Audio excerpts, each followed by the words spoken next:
Good morning students. 11वीं वाले बच्चे, सिद्धि हिंदी विद्यालय के इस ऑनलाइन क्लासेस में आपका हार्दिक स्वागत है। अब बच्चों, यहाँ पे हमारा पहला जो पाठ था, नमक का दारोगा, प्रेमचंद रचित, पाठ का साहित्य प्रकार कहानी, पाठ भी खत्म हो चुका है और उसके स्वाध्याय के प्रश्नोत्तर की चर्चा भी कर ली है। कौन से प्रश्न आपको लिखने हैं वो भी बता दिया है। उसके अतिरिक्त जो प्रश्न है उसकी भी चर्चा की। कौन से प्रश्न नहीं लिखने हैं वो भी मैंने आपको बताया। अब यहाँ पे हमारा पहला काव्य है जिसको हम पढ़ रहे हैं। यहाँ पे ये जो काव्य है वो पद हैं हमारे, ठीक है, कबीर के द्वारा रचित। हम तो एक एक करे जाना, ठीक है, और उसी के साथ संतो देखत जग बोराना। ये दोनों काव्य एक ही काव्य के साथ जुड़े हुए हैं, दोनों कबीर ने ही लिखे हैं, ये पद है, ठीक है। अब यहाँ पे थोड़ा सा बाकी है, अर्थात मैं आपको बता दूं काव्य का सारांश क्या है। यहाँ प्रस्तुत पहले पद में कबीर ने परमात्मा को सृष्टि के कण कण में दर्शाया है, ज्योति रूप में स्वीकार किया है तथा उसकी व्याप्ति चराचर संसार में दिखाई है। इसी व्याप्ति को अद्वैत सत्ता के रूप में दिखाते हुए विभिन्न उदाहरणों द्वारा रचनात्मक अभिव्यक्ति की है। यहाँ पे तो किताब में इतना ही छपा है, आपके पास किताब है तो मैं पढ़ रही हूँ यहाँ से, उसमें ध्यान दीजिएगा। तो किताब में एक ही बात यहाँ पे छपी हुई है कि सारांश इतना सा ही बताया है, ठीक है, कि कबीर जो है उन्होंने पहले पद में ईश्वर की व्याप्ति को सर्वव्यापक बताया है। इतना ही नहीं, कबीर ने ईश्वर जो है संसार के कण कण में बसते हैं, वो भी अब तो स्वीकार करते हैं संसार में कोई चमत्कारी शक्ति है। सिर्फ जीवात्मा ही नहीं बल्कि उस जीवात्मा के साथ साथ संसार के हर एक कण, हर एक पल, हर एक क्षण में ईश्वर बसे हुए हैं, ऐसा कबीर कहते हैं। कबीर ने अपने पहले पद में यहाँ पे तरह तरह के उदाहरण दिए हैं, जैसे कि बढ़ई का उदाहरण दिया, लकड़ी काटने वाला जो इंसान होता है उसका उदाहरण दिया है।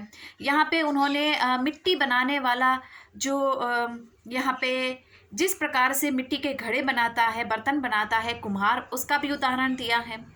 जीवात्मा का उदाहरण दिया है। शरीर मृत्यु होती है, आत्मा कभी मृत्यु नहीं होती। ईश्वर सृष्टि के कण कण में बसे हुए हैं, वो सर्वोपरि सत्ताधारी है। इतना ही नहीं, इंसान जो मोह माया में बंधा हुआ है, वो इंसान मोह माया में बंधकर किस प्रकार से संसार को भूल जाता है। हर एक चीज के प्रति उसका जो लगाव है, वो नजरिया है, वो किस प्रकार से हो जाता है। और इसी के चलते इंसान घमंड में आता है और उसको आखिरकार ये भूल ही जाता है कि इंसान इस मिट्टी में से जन्मा है और मिट्टी में मिलने वाला है। पहले पद में उन्होंने ये बात कही है, ठीक है। दूसरे पद में यहाँ पे संतो देखत जग बोराना, उसमें दूसरे पद में कबीर ने बाह्य आडंबरों पर प्रहार किया है। साथ ही यह भी बताया है कि अधिकांश लोग अपने भीतर की ताकत को न पहचानकर अनजाने में अवास्तविक संसार से रिश्ता बना लेते हैं और वास्तविक संसार से बेखबर होते हैं। अब यहाँ पे ये जो पंक्तियाँ हैं वो बहुत ही थोड़ी उन्होंने 2-3 वाक्य में यहाँ पे सारांश बताया है, पाठ में आपकी किताब में छपा है, लेकिन बहुत अच्छी बात है, वास्तविक और अवास्तविक। अब यहाँ पे दूसरा जो पद है वो दूसरे पद के भावार्थ की भी हम बात कर ही लेते हैं। यहाँ पे कबीर ने दूसरे पद में बाह्य आडंबरों पर प्रहार किया है। बाह्य आडंबर यानी दिखावा। हम जैसे कभी कभी इंसान होता है ना, ज़्यादातर 80% इंसान ऐसे होते हैं जो दिखावा करते हैं, एक ऐसा दिखावा करते हैं, छल प्रपंच करते हैं कि जो वास्तविकता से भिन्न है। वो ऐसा समझते हैं कि हम जैसा दिखावा करते हैं उसी दिखावे में लोग भ्रमित हो जाते हैं। पुराने समय की बात है, कबीर ने यहाँ पर बाह्य आडंबरों के ऊपर प्रहार किया। उनका ये मानना है कि यहाँ पे कि ज़्यादातर, अधिकांश यानी ज़्यादातर लोग एक ऐसा जीवन, अपने जो भीतर की ताकत है, हमारे भीतर की जो एक शक्ति है, सूक्ष्म शक्ति, हम उसको पहचान नहीं पाते। हर इंसान, हम कहते हैं ना, ज़्यादातर क्लास में मैंने आपको बताया है कि इंसान के भीतर भगवान ने हर एक इंसान को एक ना एक यहाँ पे खासियत दी है। यह खासियत देना यानी कि किसी न किसी इंसान को किसी न किसी वस्तु में उसको सक्षम बनाया है। लेकिन हम लोग क्या करते हैं, ज़्यादातर उस भीतरी छुपी हुई शक्ति को पहचान नहीं पाते हैं। हर इंसान के पीछे हम कहते हैं ना, उसको तो पढ़ने में दिमाग नहीं है, वो पढ़ नहीं पाता है, इतना बड़ा हो गया है, उसको पढ़ना नहीं आता। लेकिन देखना बच्चों, वो किसी और चीज़ में ज़रूर माहिर होगा। दूसरी एक बात कि कोई इंसान होता है वो पढ़ने में ज़्यादा होशियार होता है, ये उसकी खासियत है। कोई इंसान जैसे खेल कूद में ज़्यादा होशियार होता है, कोई इंसान संगीत में ज़्यादा होशियार होता है, कोई इंसान जो वाद्य यंत्र बजाने में ज़्यादा होशियार होता है, कोई इंसान गाने में ज़्यादा होशियार होता है। तो इस प्रकार से इंसान में ये खूबियाँ होती हैं। कोई इंसान ड्राइंग में ज़्यादा अच्छा होता है, कोई इंसान खाना पकाने में ज़्यादा अच्छा होता है, कोई इंसान में कि हम देख सकते हैं बच्चों की जिसके हाथ पैर नहीं होते हैं, वो इंसान में भी खूबियाँ होती हैं। हम तो पूर्ण इंसान हैं। तो ज़रा सोचिए, भगवान ने सबको किसी न किसी वस्तु में माहिर बनाया है। ये हमारी भीतरी शक्ति है, सूक्ष्म शक्ति, जिसको हम पहचान नहीं पाते, जिसको हम कहते हैं ना सिक्स सेंस। किसी इंसान का सिक्स सेंस बहुत पावरफुल होता है। अब यहाँ पे इंसान अपनी भीतर की शक्ति को नहीं पहचान पाता, अपनी भीतर की ताकत को नहीं पहचान पाता है, और अवास्तविक अनजाने में ही अवास्तविक संसार से रिश्ता बना लेता है। अवास्तविक संसार, भगवान ने हमें जन्म दिया है, इस संसार में हमें भेजा है। आपको मेरी बातें जैसे सत्संग जैसी लग रही होगी, लेकिन यहाँ पे कबीर कहना ही ऐसा चाहते हैं, और उनकी बातें भी बिल्कुल सही हैं। हम लोग जिस संसार में जीते हैं, ये संसार नश्वर है। सही बात है, कभी ना कभी तो इस संसार मतलब यहाँ पे नष्ट होगा। जैसे इंसान जीव है, आत्मा है, तो मोक्ष भी मिलेगा, मृत्यु भी होगी। जन्म है तो मृत्यु निश्चित है। हम कोई अमरत्व लिखवा के तो लाए नहीं है कि जिएंगे ही जिएंगे, ये वास्तविक, लेकिन फिर भी हम मृत्यु से डरते हैं, ये वास्तविक है। दूसरी एक बात यहाँ पे कि यहाँ पे एक वाक्य यहाँ पे दिया गया ना, अवास्तविक संसार से रिश्ता बना लेता है। बिल्कुल सही बात है।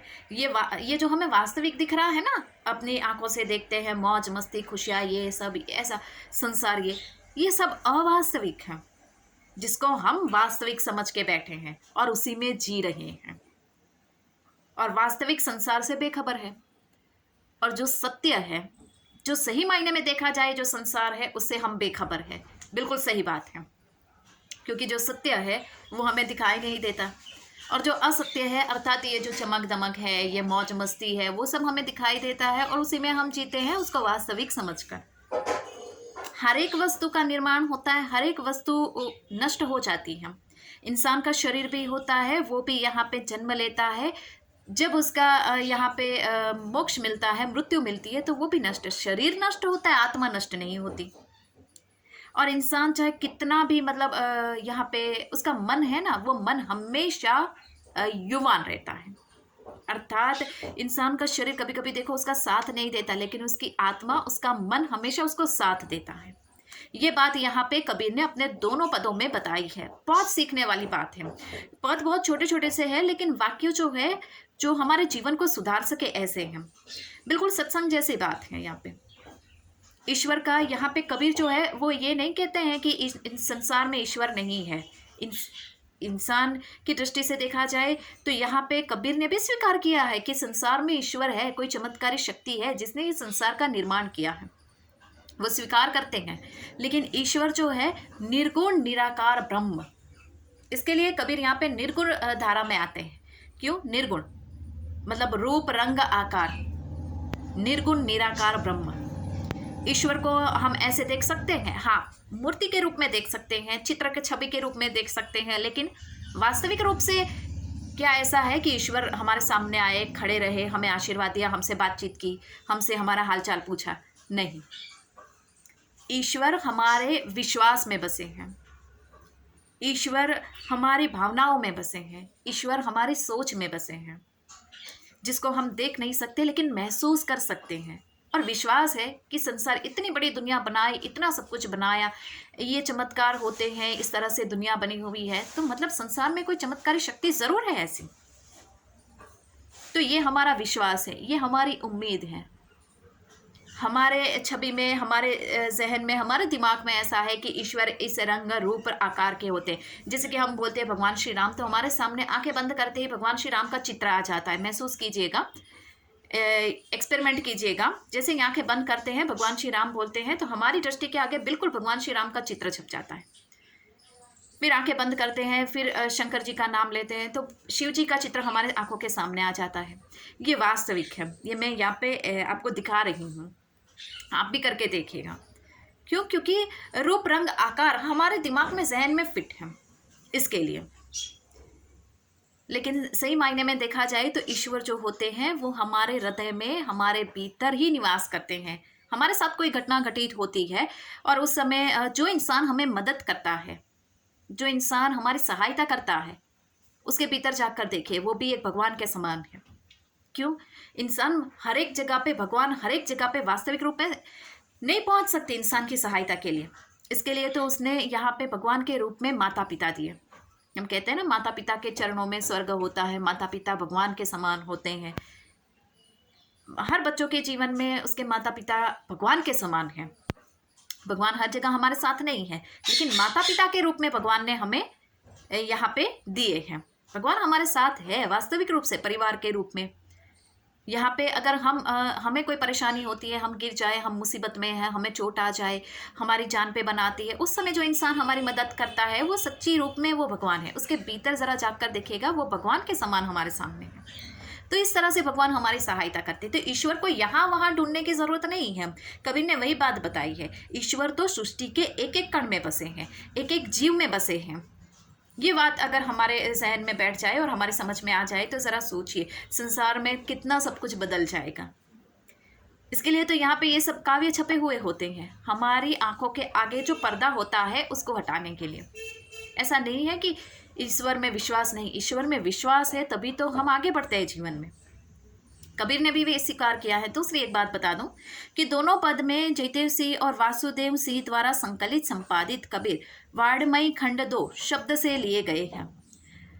मतलब यहाँ पे ये जो दो जयदेव सिंह और वासुदेव सिंह, ये जो व्यक्ति के नाम बताए गए हैं, उन्होंने भी यहाँ पे जो किताब छापी है कबीर वाड़मयी खंड 2 शब्द से लिए गए हैं। तो दोनों पद ये कबीर के ही लिखे हुए हैं। उन्होंने कबीर के ऊपर ये किताब लिखी थी, उसमें से ये दो शब्द मतलब ये दो पद यहाँ पे लिए गए हैं।